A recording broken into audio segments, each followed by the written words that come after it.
요즘은 어떻게 지내시는가, 어떠신가라고 물을 때 우리는 이구동성으로 또 누구나 할 것 없이 힘들다, 아주 힘들게 지냅니다, 특별히 마음이 힘듭니다 라는 말을 듣게 되고 하게 될 것입니다.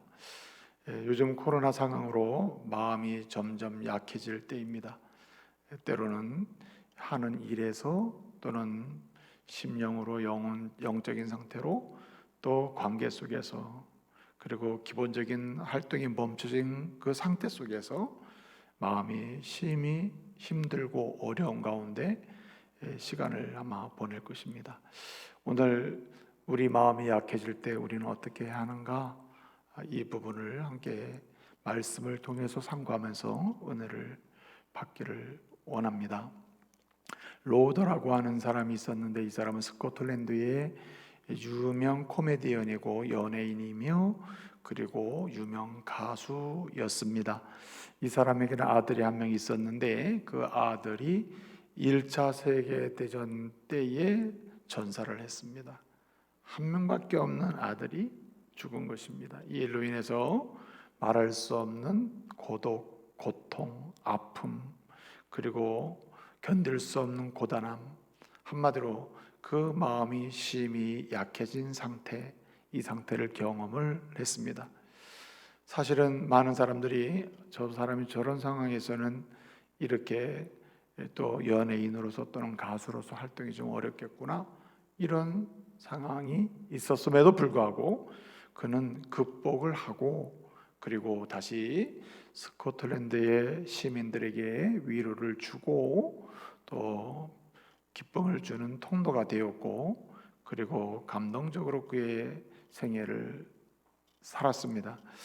어느 날 기자들이 그에게 묻습니다. 이렇게 극한 고통, 마음이 약해지는 상황, 이런 상황에서 어떻게 그것을 극복하고 견딜 수 있었습니까? 라고 질문을 했을 때 이 로오더는 대답을 했습니다. 나와 같이 마음이 약해지는 상황을 경험할 때 사람들이 선택하는 선택지는 세 경우가 있는 것 같더라.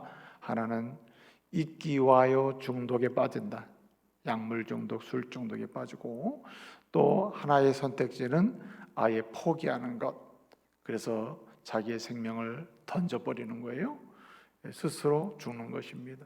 또 하나의 선택지가 있더라. 나는 그것을 선택했는데 바로 사람에게서 찾을 수 없고 사람을 통해서 극복할 수 없는 이런 인생의 문제를 근본적으로 해결하면서 극복하게 해주시는 전능하신 하나님께 소망을 두고 그 하나님을 만났더니 이렇게 반전의 역사가 있더라, 이렇게 이야기했다는 말입니다.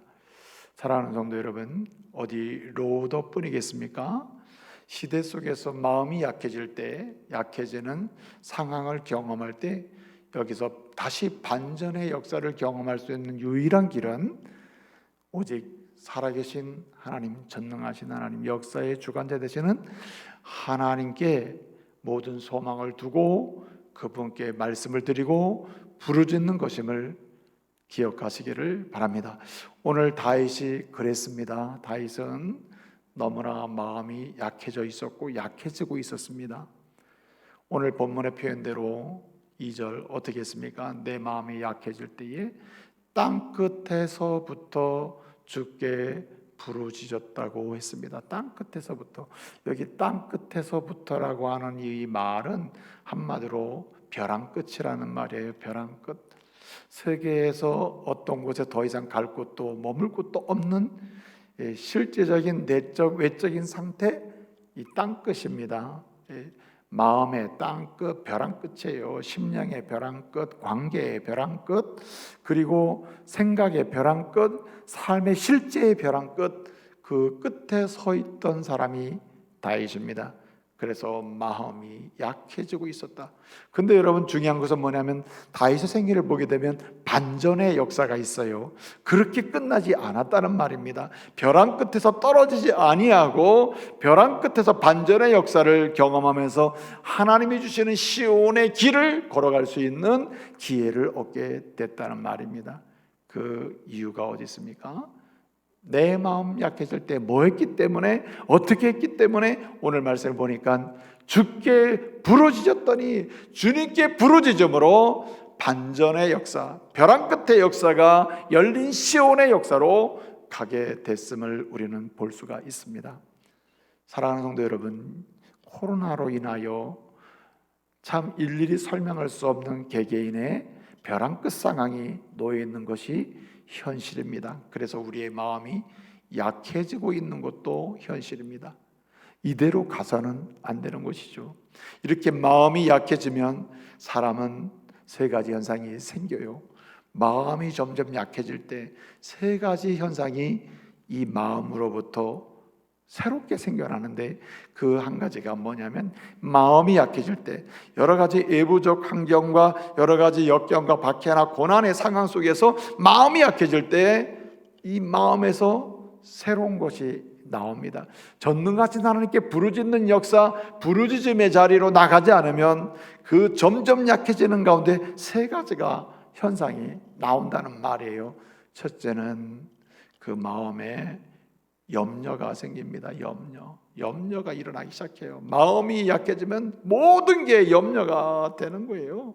다 염려가 돼요. 근심 염려가 되는 것입니다.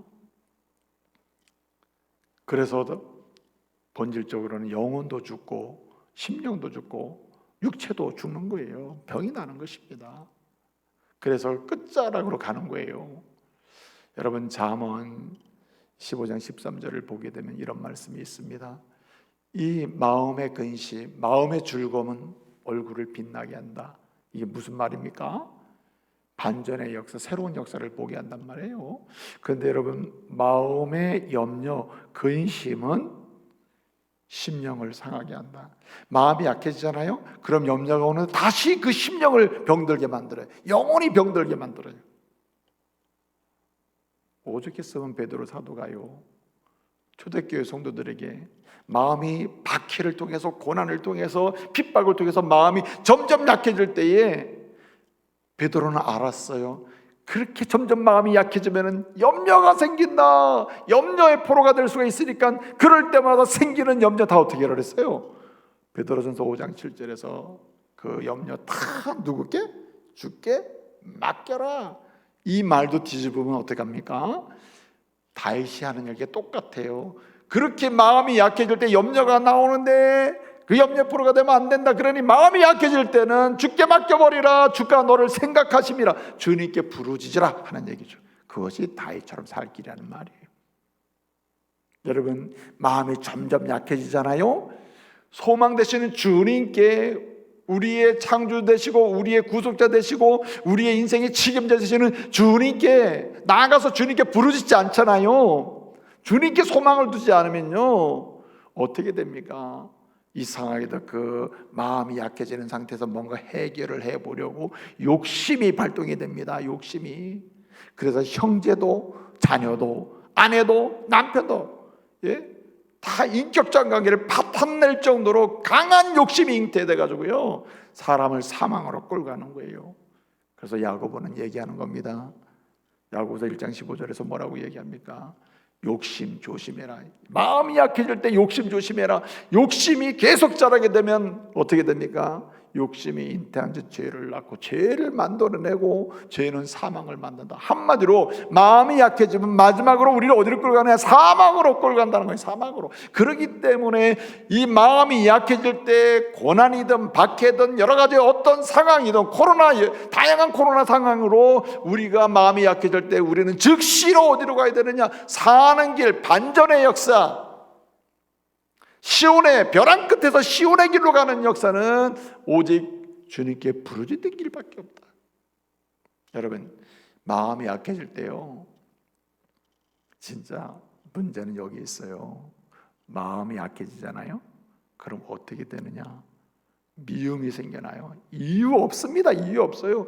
이 상황 속에서 코로나 이렇게 마음이 약해지면요, 미움이 생겨요. 이 약해지는 가운데 나오는 게 뭐냐? 사단이 심어주는 게 뭐냐? 미움을 심어줘요. 그래서 사람이 싫어져요. 이유를 다 밖에서 찾아요. 남 탓을 하게 돼요. 내가 문제인데, 내 마음이 약해졌는데 왜 다른 사람이 문제가 되나요? 내 마음이 약해지고 있는데 아내에 대한 미움이 생겨요. 남편에 대한 미움이 생겨요. 자녀에 대한 미움이 생겨요. 함께하는 사람들에 대한 미움이 생기고, 권력자에 대한 믿음이 생기기도 하고, 때로는 내가 부리는 직원들에 대한 미움이 생기기도 하고, 내 상사에 대한 미움이 생기기도 하는 겁니다. 그래서 여러분, 요한일서 3장 15절에서 사도 요한은 선언하고 있는 거예요. 여러분 보세요. 미워하는 거 있잖아요. 미워하는 자는 뭐 하는 거라 그랬죠? 살인하는 자다. 살인하는 자에는 뭐가 없다 그랬죠? 영생이 없다고 했습니다. 무슨 말입니까? 마음이 약해질 때 그 상태로 있으면 영생의 기쁨을 상실하게 된다는 말이에요. 그 미움이 그만큼 관계를 다 파괴해버린단 말이에요. 그렇기 때문에 어떤 이유로든지 간에요, 다양한 코로나 상황에서 우리의 마음이 약해지고 있다면 우리의 시선과 우리의 마음과 우리의 손은 누구를 향해서 가야 되느냐? 주님께 부르짖어야 할 줄로 믿습니다. 주님께 부르짖어야 돼요. 여러분, 오늘 다윗은 그런 상황입니다. 다윗은요, 사실은 인생 전체가 계속 마음이 약해질 수밖에 없는, 약해지게 만드는 상황이 그의 인생 전체였습니다. 왕으로 지명받은 다음부터 그 한순간도 도대체 마음이 부유케 되게 만들어주는 환경이 없었어요. 환경 자체는 다 마음을 약하게 만들었습니다. 상황이 마음을 약하게 만들었어요. 자, 그런데 마음을 약하게 만들었는데 어떻게 됐단 말입니까? 여러분, 다윗은 미움에, 염려에, 그리고 또는 뭡니까? 또는 이 욕심의 포로가 되지 않았다. 왜 그렇게 됐습니까? 왜 견딜만 했습니까? 왜 이겨냈습니까? 그 이유가 어디 있습니까? 그는 여호와께 부르짖기 때문에, 하나님을 불렀기 때문에. 그래서 여러분, 마음이 약해질 때 누구를 부르느냐가 관건이라요. 마음이 점점 약해질 때 누구를 부르느냐. 전능하신 하나님을 부르는 사람은 벼랑 끝, 땅 끝에 벼랑 끝에서 시온으로 열리는, 시온의 길로 가는 반전의 역사를 본다는 말입니다. 그래서 여러분, 이 오늘 본문을 보게 되면, 우리가 2절 한 절을 읽었습니다만은 오늘 본문에 보면 1절, 3절, 5절을 보면은 카라 하는 장면이 나오거든요. 부르는 장면이 나와요. 1절은 뭐라고 합니까? 하나님, 하나님, 내 마음이 약해지고 있습니다. 여기서는 미움이 나오겠어요? 이 상태에서는 염려가 나오겠어요? 이 상태에서는 근심이 나오겠어요? 이 상태에서는 욕심이 발동될 것 같아요? 이 상태는 누군가를 죽여야만 될 것 같아요? 안 되겠습니다 하고, 하나님, 주님은 전능하신 하나님 엘로힘 부르고, 엘로힘, 전능하신 이 엘로힘은 창조자 하나님이에요. 만드신 하나님이에요. 예? 무에서 유를 만드시는 분이에요. 있는 것도 계량 완벽하게 바꿔놓는 분이에요. 하나님을 부르는 겁니다. 부르는 자가 사는 겁니다. 3절에 뭐라고 불렀습니까?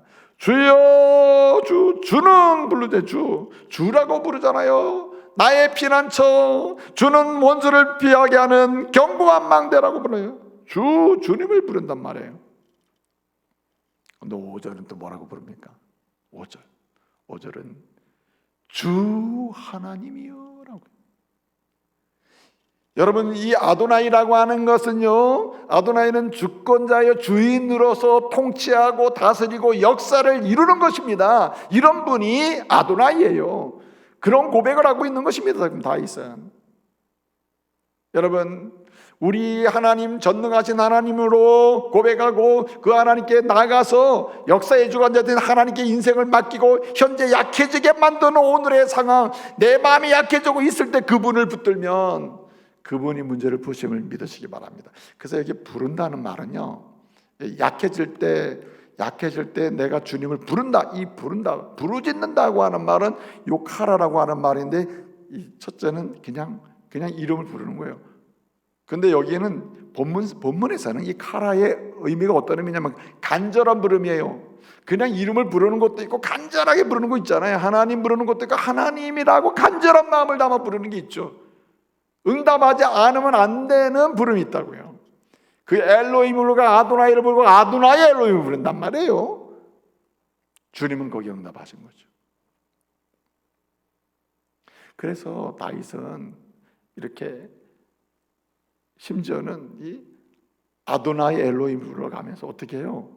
주님만이 나의 마음이 약해지는 상황을 치유할 수 있음을 고백하고 있는 거예요. 내 마음을 근본적으로 바꿔놓을 수 있고 환경도 바꿔놓을 수 있고 어떻든 근본적으로 반전의 역사를 만드실 분은 주님밖에 없다 이거죠. 그래서 이 카라 할 때는 그냥 간절히 부른다는 의미고 간절히 부르는 수준을 넘어서 외쳐요. 크게 외칩니다. 근데 외치는 수준을 어느 정도냐? 사람을 개의치 아니하고 다른 사람이 시끄러워요 라고 이 말하는 것을 개의치 아니하고 지금 그게 문제가 아니라 나의 인생 자체가 주의 손에 들려줘야 나는 산다고 하는 주님이 내 인생을 책임져야 한다고 하는 이런 고백으로 부르는 거예요. 그래서 간절히 부르고 간절히 외치고 크게 외치는 상태가 어떤 상태입니까? 부르짖음이요. 오늘 본문에 2절에 내 마음이 약해질 때에 내가 주께 부르짖었다. 주께 부르짖었다. 그런데 여러분 이렇게 간절히 부르고 간절히 외치고 그리고 간절히 크게 부르잖아요. 여긴 눈물이 있어요. 눈물이 동반되는 겁니다. 눈물.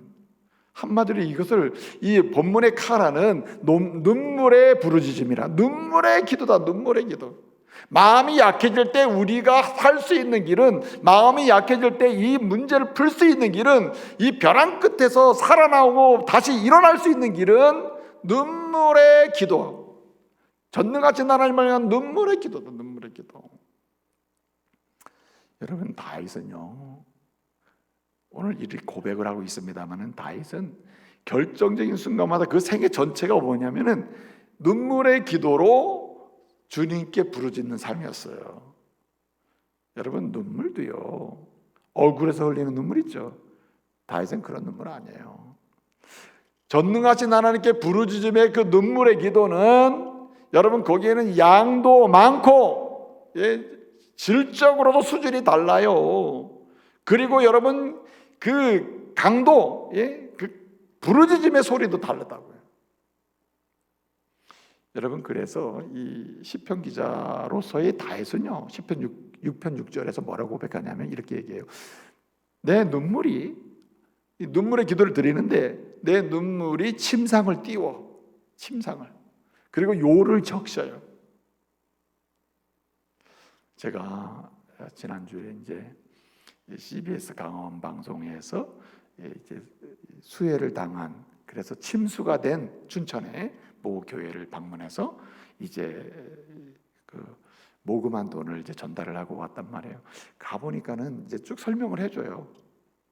쭉 설명을 하는데 물이 교회 천장 밑까지 이제 물이 찬 거예요. 그러니까 물이 차오르는데 예배당의 의자 한마디로 뭐 이런 피아노 이런 거 가지고 둥둥 뜨는 거예요. 둥둥 막 떠다니면서 다니는데 감당이 안 되더래. 그래서 그냥 막 다니는 걸 보고 막 급히 빠져나왔다는 거예요.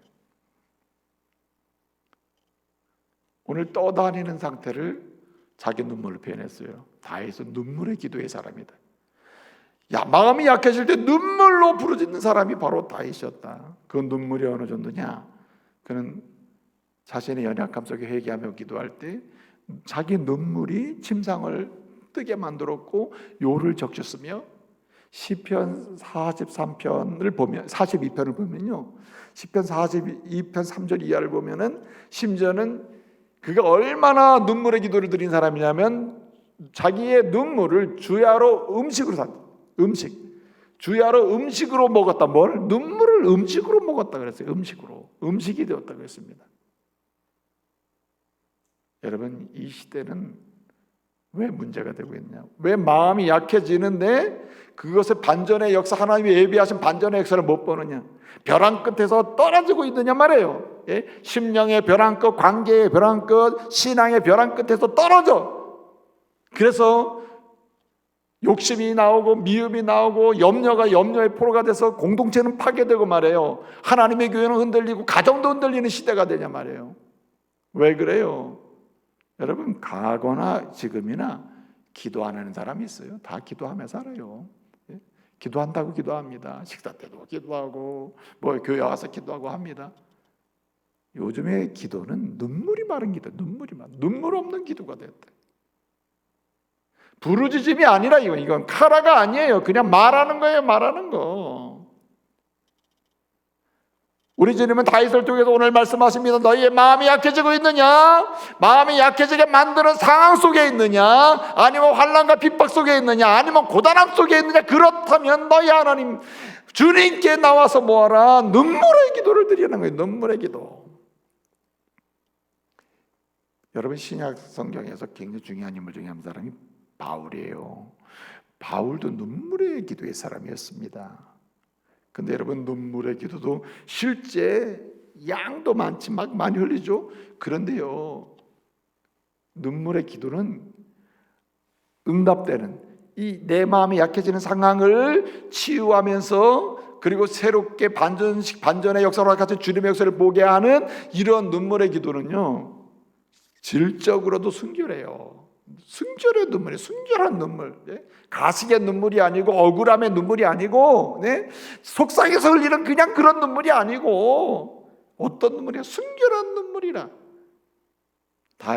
이 바울이 따지고 들어가서 내가 정말 주님께 부르짖을 수밖에 없고 울 수밖에 없는 이유가 뭐냐? 주님이 이렇게 은혜를 주셨는데 내가 주님의 뜻대로 살아야 되겠는데, 이 괴리감, 예? 주님이 주신 은혜와 그 다음에 그 은혜에 응답하는 이 삶에 대한 간격이 있다는 게 너무 괴로운 거예요. 그래서 울 수밖에 없었다는, 이게 눈물의 퀄리티가 다르잖아요. 다윗도 그런 사람이었다는 거예요. 억울해서 단순히 우는 게 아니에요. 억울함을 넘어서는 거죠.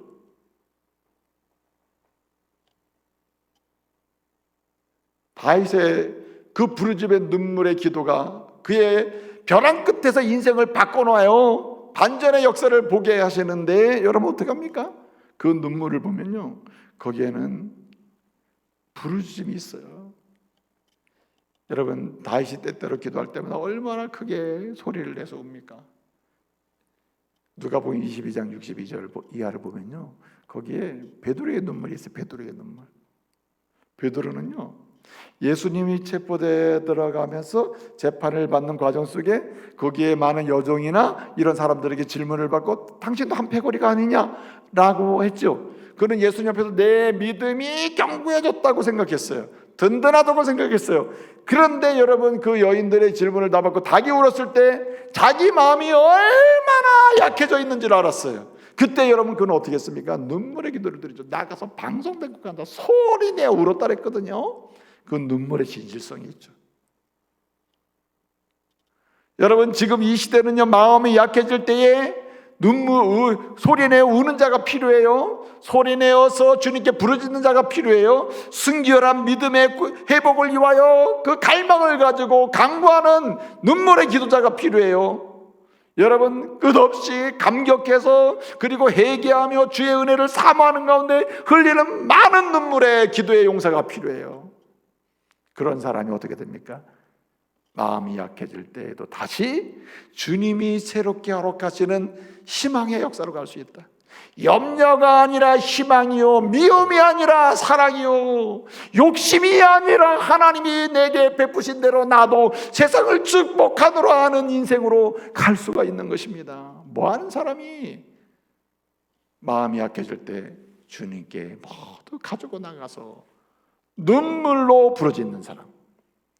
사랑하는 성도 여러분, 마음이 약해지고 있습니까? 약해지게 만드는 상황과 그런 형편이 지금 놓여 있습니까? 오늘 다윗처럼 눈물로 주님께 나가서 눈물로 부르짖는 믿음의 사람들 되시기 바랍니다.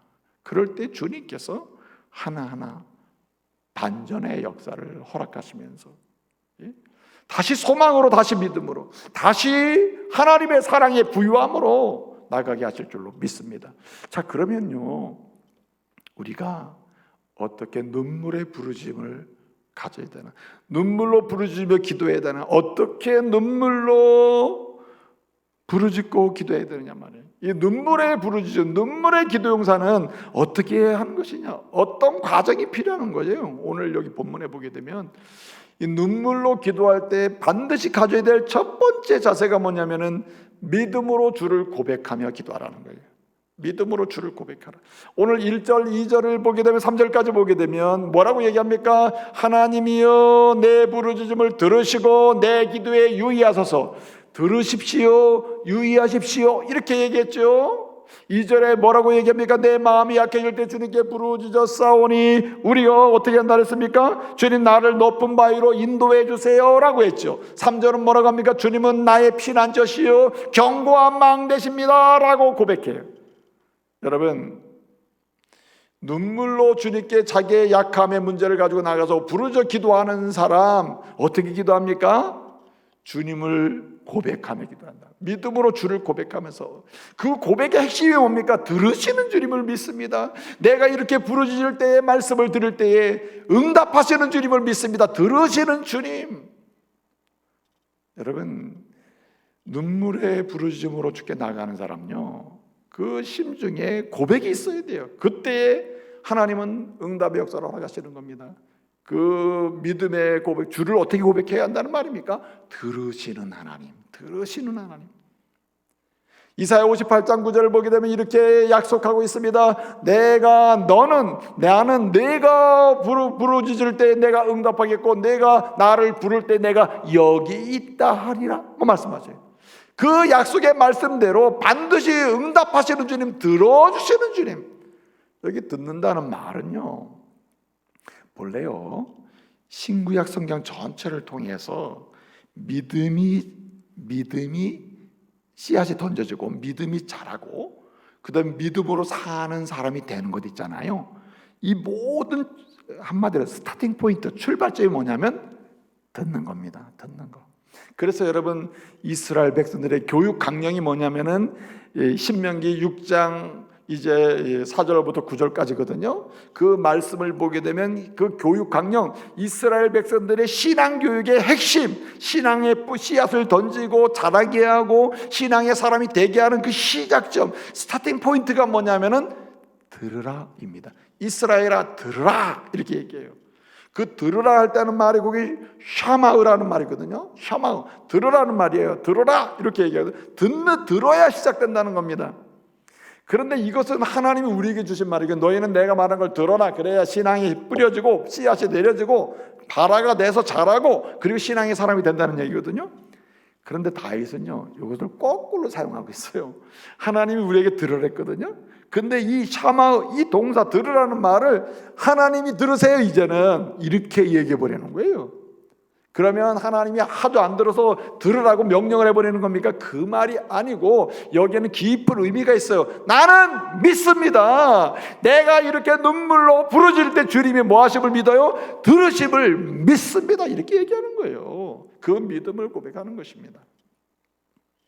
이 샤마라고 이 듣는다는 말은 그냥 듣는 게 아니에요. 이 듣는다는 말은요, 어떤 의미가 있냐면은 이런 의미입니다. 네 가지 의미가 있는데, 그냥 들어요. 들으면 이해해요. 이해. 듣습니다. 듣고 들으면 이게 무슨 뜻인지 이해해야 될 거 아니에요? 확실하게 이해하는 겁니다.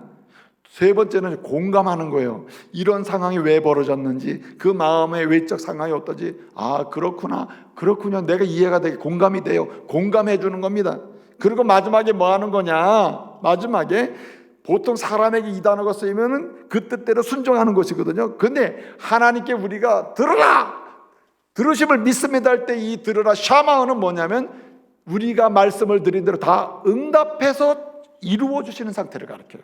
그러니까 이 들으신다는 게 대단히 중요한 것입니다. 그냥 듣는 것으로부터 시작해서 이해하고 공감하고 그 다음에 그대로 내 삶의 여정에 마음이 약해지게 만드는 상황을 개선을 하시든 내 마음을 뜯어 고치시든 아니면 도우시든 간에 주님이 어떻게 해요? 정상으로 돌려놓는 것입니다. 다윗은 이것을 고백하고 있는 거예요. 우리 주님, 내가 부르짖는 주님은 어떤 분인가? 내가 부르짖는 그 전능하신 하나님, 창조주 하나님, 무에서 유를 만드신 하나님, 그리고 역사를 주관하시는 주관자신 그 하나님은 어떤 분이냐? 내가 기도할 때 내가 가지고 있는 이 신앙의 고백은 들으시는 분이다. 들으시는 분.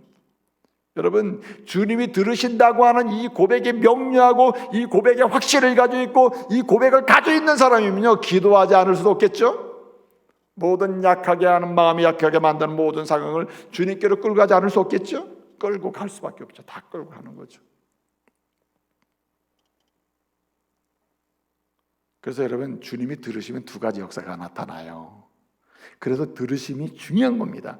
주님은 들으시는 분입니다. 샤마하시는 분이에요. 이렇게 고백하는 게 대단히 중요하고 그걸 믿는 게 중요한데, 그렇게 믿고 기도하잖아요. 그러면 전능하신 하나님이 이 눈물의 부르짖음에 응답을 하시는데 어떻게 응답하시느냐? 두 가지로 응답하셔요. 하나는 오늘 본문에 보게 되면 1절에 뭐라 그랬어요? 내 기도에 유의하소서 했죠. 이 유의하다라고 하는 말은 카샤브라고 하는 말인데, 이 말은 뭐냐면 한마디로 여러 가지 뜻이 있는데 핵심 공통적으로 꿰뚫고 지나가는 뜻은 뭐냐면 주목하는 것입니다. 주목.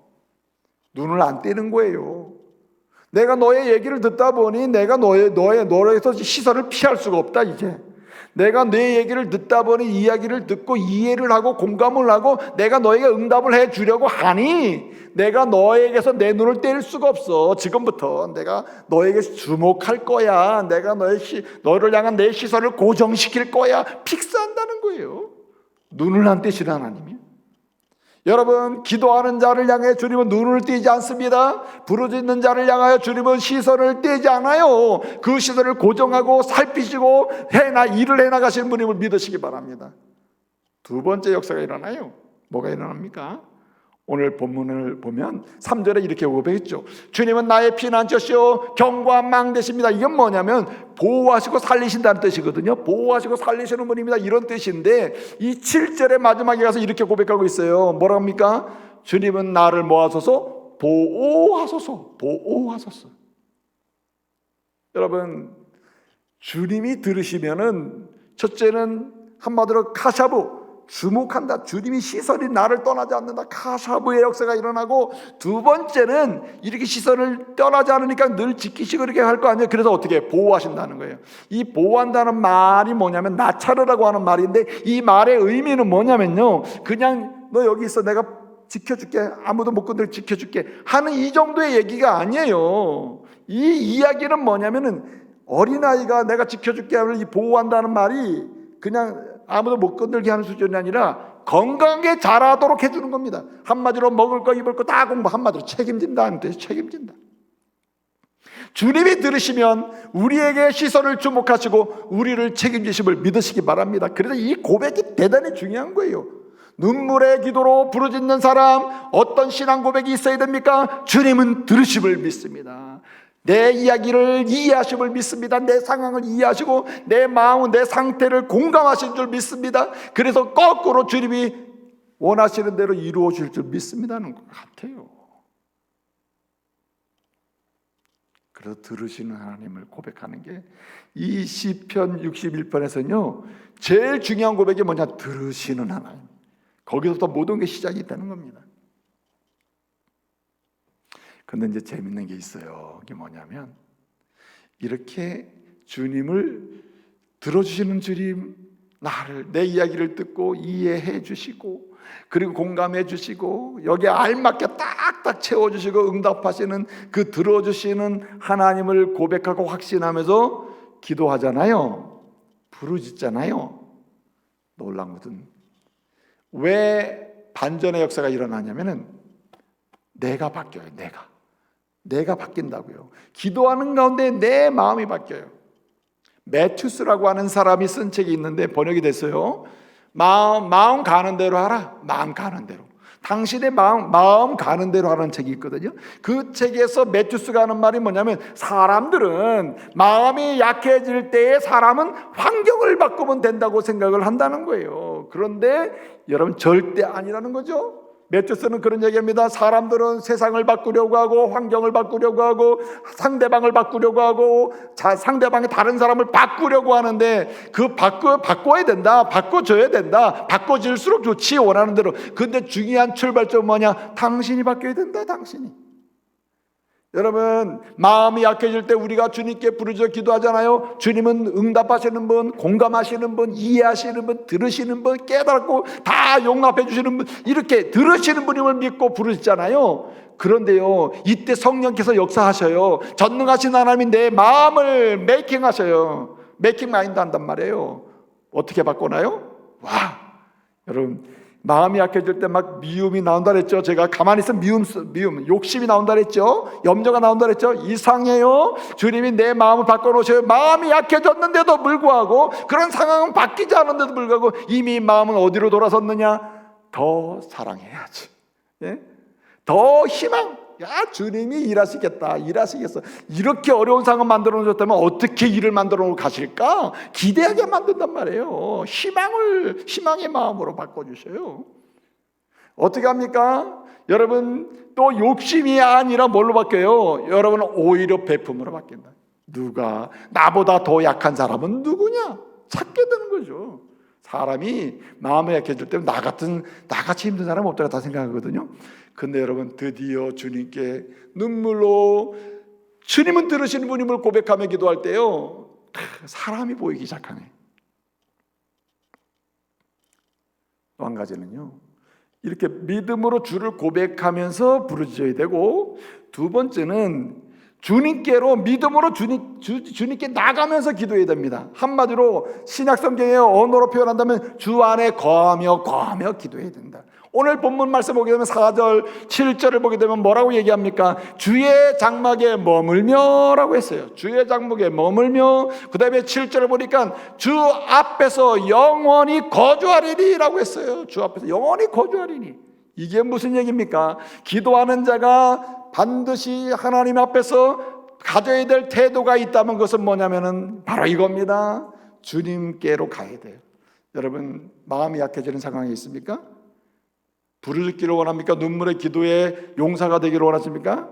하나님의 교회를 찾으셔야 돼요. 주의 장막을 찾으셔야 돼요. 근데 여러분, 아시다시피 아쉽게도 지금 다윗은요, 오늘 본문의 배경은 BC 979년에 아들 압살롬, 그렇게 믿었던 책사여 모사했던 아이도벨이 협력해가지고 공물을 꾸며서 헤브론에서 반란을 일으키고 예루살렘을 공격해서 도망을 간 상태란 말이에요. 마하나임으로 도망갔어요. 요단강을 건너서 도망갔습니다.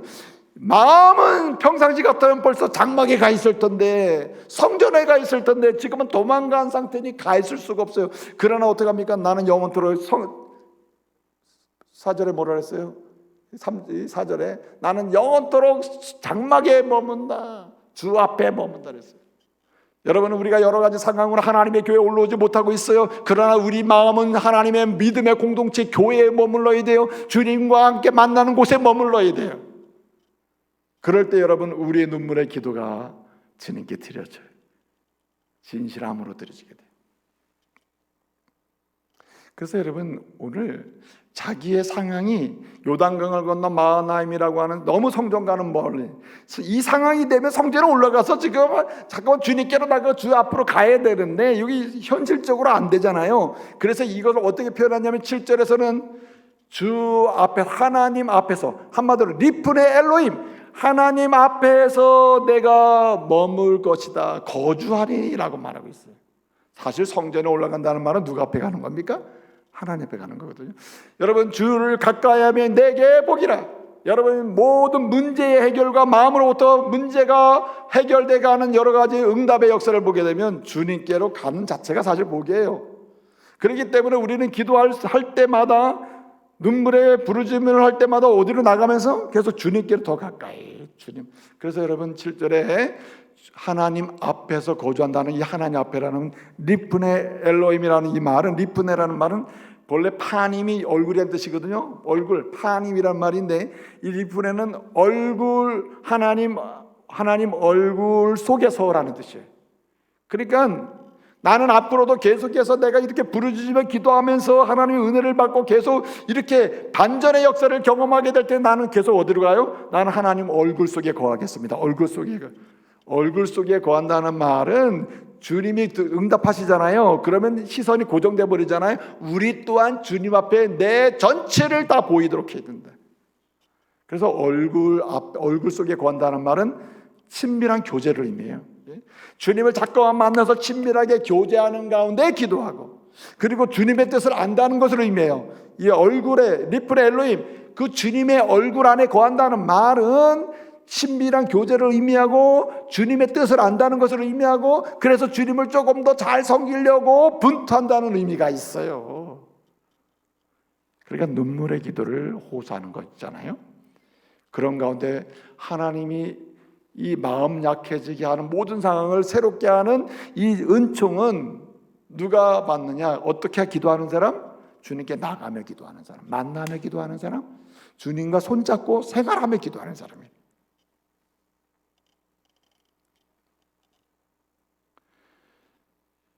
그 도나휴라고 하는 사람이 있는데, 이 사람이 쓴 책 중에 사막을 건너는 6가지 방법이라는 책이 있어요. 이 사람은 직접 사하라 사막을 횡단한 사람입니다. 어디서부터 어디까지 횡단한지 모르지만은 그러고 나서 썼어요. 사막을 건너는 6가지 방법. 그런데 그 사막을 건너는 6가지 방법, 오늘날로 말하면 이 사막과 같은 코로나를 건너가는 6가지 방법, 이렇게 뭐 할 수 있겠죠. 6가지를 했는데 제가 볼 때 가장 2가지 중요한 게 뭐냐면, 첫 번째가 뭐냐면은 지도를 신뢰하지 말고 나침판을 신뢰해요. 지도를 신뢰하지 말고 나침판을 신뢰해요. 나침판은 사람이 만들어내는 게 아니잖아요. 북극, 남극, 동쪽, 서쪽은 이건 어떻게 해요? 북극과 남극은 누가 만들어낼 수 있는 게 아니야. 하나님 창조 섭리로 딱 돼 있는 거거든요. 지도는 어때요? 지도는 사람이 매핑 만들어내는 거 아니에요? 지도 그려가지고 만들어내는 게 지도 아니에요? 사람에게서 나오는 것은 절대로 도움이 안 된다, 이 말이에요. 그러니까 이 코로나라는 사막을 잘 건너가는 방법이 뭐냐? 근본적으로 우리의 모든 것을 만드시는 하나님 앞에 가야 되는 거예요. 하나님을 나침판으로 삼고 가는, 하나님이 이리 가라면 이리 가, 저리 가라면 저리 가. 또 재미있는 게 뭐냐면, 진짜 꼭 말씀드리고 싶은 게 뭐냐면, 사막을 건너는 6가지, 잘 건너는 6가지 방법인데 정말 중요한 게 즐기며 건너래요. 즐기며.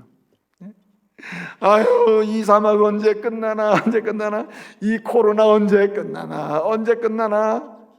그러다 죽는 사람도 있고, 코로나 언제, 이게 아니고 이 코로나 상황에서도 역사적으로 이 시대를 살아가게 하신 하나님이 이때 우리를 통해서 이루고자 하시는 게 뭔가, 멈춰 있어서는 안 되잖아요. 그러니까 부르짖게 되고 부르짖음 속에서 할 일이 생각나게 되죠. 그래서 3번째는요, 우리가 부르짖어 기도하는데 눈물의 부르짖음을 통해서 이렇게 마음이 약해질 때에 이 문제를 풀고 주님이시는 새롭게 허락하신 반전의 역사를 경험하는 사람이 되려면은 어떻게 되느냐? 주님께서 허락하신, 주님이 원하시는 일을 뭐하면서 행하면서 기도해야 됩니다. 제가 이전에 그런 얘기를 한 적이 있어요. 제가 예전에 있던 교회가 그 지역이 다 공단이거든요. 큰 공단이 2개가 있어요. 그러니까 웬만한 이 교회 성도들이요, 명함을 주면은 다 사장이에요. 다 사장. 아주 사장 아닌 사람이 없어. 그래서 하다못해 동네에서 가게 하는 사장이라고 명함을 만들더라니까. 무슨 어디 회사 사장. 자, 그런데 이제 중요한 게 뭐냐면은, 그러다 보니까 성도들이 웬만한 건 다 사장이니까 1년에도 수없이 많은 기업이 세워지기도 하고, 또 반대로 문 닫는 기업도 많아요. 성도님들이 문을 닫는 기업도 있단 말이에요. 그런데 이 문을 세우는 사람이나 문을 닫는, 기업의 문을 닫는 사람도 교회 봉사를 하거든요. 주일학교 교사다 그러는데, 주일학교 교사라는 분 중에 문을 닫는 분, 한마디로 부도가 나서 이제 문을 닫는 경우가 많거든요. 부도. 부도 나면은 주일학교 교사 하시는 분이 이제 교회도 오지 않고 아이들한테 선생님이 당분간 교회 못 온다. 그러니까 너네 그런 줄 알고 신앙생활 잘하라고, 자기는 안 온다면서 신앙생활 잘하라고 다른 선생님하고, 그리고 이제 안아버리는 거예요. 또 조금 더 솔직한 분은 이렇게 얘기하죠. 얘들아 미안하다. 선생님이 당분간 너희를 못 가르칠 것 같아. 왜 그래요? 선생님 회사가 망해가지고 교회 못 나간다. 그러면 아이들은 어떻게 됩니까? 아, 회사가 망하면 교회 못 나오는 거구나. 예? 아, 이렇게 돼가지고 이렇게 되는 거 아니에요? 근데 정반대로 회사가 부도가 나서 그야말로 마음이 약해질 대로 약해져요. 오늘 본문 말씀대로면 땅 끝에 있는 사람이 있거든요. 그럼에도 불구하고 나와서 아이들을 다 가르치고 주일학교 교사를 해요. 그런데 얘기하는 겁니다. 얘들아, 선생님이 회사가 부도가 나가, 부도가 뭐예요? 망한 거야, 망했어. 그래서 선생님 너무너무 힘들다. 너희도 좀 기도해 줘라. 우리 하나님은, 나는 믿는다, 우리 하나님은 그럴지라도 하나님의 사람을 지키심을 믿는다. 들어주시면, 기도한 거 들어주시면 믿는다. 아, 이러면서 신앙 고백하고 가르치는 교사가 있고, 예? 그렇게 그냥 전화로 그냥 나 부도 나서 못 가니까 그런 줄 알아라, 미안하다고 그냥 안 나와버리는 교사도 있는 거예요. 제가 드리고 싶은 말씀은 뭐냐? 자, 결론적인 얘기인데, 그러면 그 두 부류의 사람들 중에 나중에 누가 일어나겠어요? 당분간 못 나온다는 사람 절대 못 일어나. 회사 안 일어나. 하나님이 세워주질 않아요. 근데 부도가 났어요. 그럼에도 불구하고 눈물의 기도를 드리면서 자리를 지키는 거예요. 주님이 내게 주신 자리, 사명의 자리, 할 일을 하는 거예요. 그 할 일을 계속 멈추지 않고 하는 거예요. 지속하는 거예요. 그 사람도 회사 세워요. 그리고 큰 회사 됩니다. 여러분, 왜 큰 회사 되겠어요? 그런 눈물의 기도, 그렇게 그 자리를 벗어나지 않고 할 일을 하면서 기도하는 사람, 눈물을 흘린 사람, 그 사람의 기도를 들으신다고요. 응답하신단 말이죠. 여러분, 마음이 약해질 때 사단은 제일 먼저 생각나는 게 뭔지 아세요? 교회에서 하던 일을 멈춰야지, 이렇게 합니다. 세상에서 하던 일은 멈추게 안 해요, 사단이. 교회에서 하던 일 먼저 멈추게 한다니까요. 봉사하던 거 먼저 끊어야지, 뭐 끊어야지, 뭐 끊어야지, 뭐 끊어야지. 아, 이렇게 간단 말이에요. 근데 여러분, 다윗은 그러지 않았어요. 뭐라 그럽니까? 다윗은 말입니다. 5절하고 8절을 보면 이렇게 얘기해요. 내가 과거에도 그렇고 8절을 나는 지금도 앞으로도 그럴 거다. 내가 이렇게 주님께 부르짖으면서 내가 소원하는 건 뭐냐면 주님이 내게 하라고 하신 일들이거든요. 하라고 하신 일들, 그래 내가 주님 열심히 하겠습니다. 약속한 일들 나는 변함없이 오늘도 내일도, 오늘 본문의 8절은 뭐라고 했어요? 내가 매일매일 쉬지 않고 그 길을 계속 가겠습니다 하는 거예요. 다윗은 멈춘 적이 없어요. 도망 다니면서도 멈춘 적이 없어요. 여러분, 왕으로 지명받고 15년 동안 도망 다녔어요. 잠깐 동안 좋았지, 대부분의 시간을 15년 도망 다니다가 왕이 됐어요. 왕이 돼서도 여러분, 유다 지파만 왕 노릇해요. 왕으로 인정해요. 다윗은 우리 유다 지파의 왕이야. 딴 지파 11지파가 인정을 안 했어요, 왕을. 그럼에도 불구하고 다윗은 어떻게 해요? 나는 유다 지파의 왕이다, 이렇게 산 사람이 아니에요. 하나님은 나를 이스라엘의 왕으로 삼으셨으니 내 기도는 유다를 넘어서 11지파 다 포함해서 기도해. 이스라엘을 위해 기도하고 이스라엘에서 내가 할 일을 오늘도 계속해. 눈물로 기도를 하면서. 그랬더니 하나님께서 7년이 지나서 어떻게 됐습니까? 나머지 11지파가 다 다윗을 왕으로 존경하고 인정했더라 하지 않습니까? 반전의 역사가 일어난다. 벼랑 끝에서 반전의 역사가 일어나요. 여러분, 아무리 마음이 약해질지라도 여러분, 사는 길을 딱 하나 있어요. 전능하신 하나님께 눈물로 부르짖는 것입니다. 그 자리 회복하셔야 돼요. 여러분, 코로나 초기만 해도 주님이 이 코로나를 극복하게 하고 코로나 상황에서 우리 마음이 약해지고 있는데 이것을 이겨낼 수 있는 길은 우리 주님밖에 없습니다 하고 막 이 교회 저 교회에서 작전 기도를 하고 새벽에 눈물로 기도하고 그런 집에서도 영상 예배 드리고 막 기도의 눈물로 막 하더니 한 달 지나고 2달 지나고 지금 이 달 여기까지 와 있어요. 지금 우리의 성도님들 가운데도 상당 부분이 기도의 자리에서 이탈해 버렸어요. 그 코로나 상황 속에서 새벽 기도의 자리로, 기도의 자리로, 영상의 자리로 막 나오던 수많은 사람들이 안 나와버려. 지금 한 200명밖에 안 나와요. 이 접촉하는 거 보면은 일부 한 60, 70명, 2부 한 130명, 이게 뭐 200명 겨우겨우 돼요. 지금 기도의 숫자가 팍 떨어져 버렸어요. 지금은요, 이렇게 마음이 약해질 때 어떻게 됩니까? 지금이야말로 눈물의 부르짖음의 자리로 가야 돼요.